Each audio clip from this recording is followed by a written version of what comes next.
Quick check. If you've ever said, "I'm fine," while clenching your jaw, this is already about you. This isn't a video telling you to cry on the floor. And it's not a video telling you to toughen up either. I'm not here to take your edge. I'm here to stop it from cutting you. Most people aren't emotionally unavailable because they don't feel. They're emotionally unavailable because they felt too much and learned early that it wasn't safe. So you didn't lose your emotions, you buried them, and now they come out sideways. Irritability, shutting down, overthinking, distance and control, ego. And if your first thought is, "This doesn't apply to me," yeah, that's usually the tell. This is for you. Most of us learned the same lesson early. Don't cry, don't complain, don't be dramatic. Handle it, be strong. Sometimes it was harsh, sometimes it was subtle. You're so mature for your age. You're the strong one. You don't need help. What that actually taught you was this: my emotions are inconvenient. Vulnerability makes me unsafe. Needing support means I'm failing. So you adapted. You turned feelings into function. You became capable, reliable, self-sufficient, but not seen. And nobody talks about the cost of that. Suppressed emotions don't disappear. They change form. That usually looks like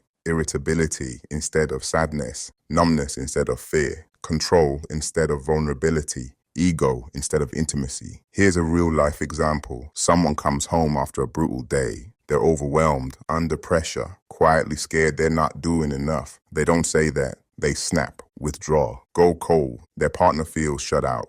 They feel misunderstood. Both feel alone, not because they don't care, because they don't have language for what's happening inside them. Another example is you lose something important, a job, a relationship, your sense of direction. Instead of grief, you feel anger, not because you're angry, because anger was the emotion you were allowed to keep. Let's talk about the ego trap, because this part matters. Ego isn't confidence. Ego is armor. It shows up when it doesn't feel safe to be human. So you become right, unbothered, detached, above it. But here's the truth. Most people won't admit ego is exhausting. It keeps you from rest, from closeness, from real connection, and it quietly damages relationships, not dramatically, slowly. Quick pause. If you're still here, you're not watching this by accident. Most people click off right about now, because this is where it stops being interesting and starts being personal. Here's the real. Suppressing emotions doesn't make you stronger. It just delays the bill. And the bill shows up as burnout, numbness, or a life that looks good on paper but feels empty when you're alone. This isn't about becoming emotional. It's about becoming integrated, where your strength and your feelings are on the same team. How do you heal? Not by talking endlessly, not by trauma dumping,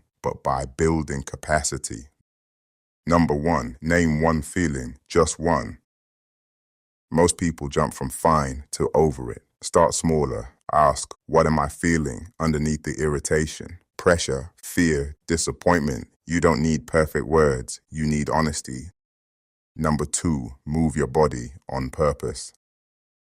Let's be clear. Scrolling and calling it processing does not count. Emotion lives in the body, walking, lifting, stretching, cold water, breath work, not to escape, to process. If your body never releases stress, your mind will keep replaying it like a bad podcast you can't turn off.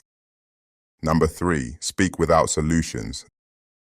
This is uncomfortable and powerful. Try saying, "I don't need advice. I just need to say this out loud." That sentence alone breaks years of conditioning. Number 4, drop the performance in safe spaces. You don't have to open up to everyone, but you do need somewhere, one person, one space, one relationship where you don't have to perform strength. That relationship can start with God or even with yourself. Number 5, redefine strength. Strength isn't silence. Strength is staying present when it's uncomfortable. That's balance. When someone feels emotionally safe, they listen instead of deflecting. They connect instead of controlling. They express instead of exploding or disappearing. And most importantly, they stop abandoning themselves. That's where real confidence comes from. Not ego, alignment. You weren't born disconnected. You adapted. And adaptation kept you alive. But it doesn't have to run your life anymore. Feeling doesn't make you weak. Avoiding yourself does. And the moment you stop abandoning what's happening inside you, your relationships change. Your peace changes. You change. Your relationships, your peace, your sense of self. This isn't about becoming someone else. It's about finally coming home to yourself. Be free.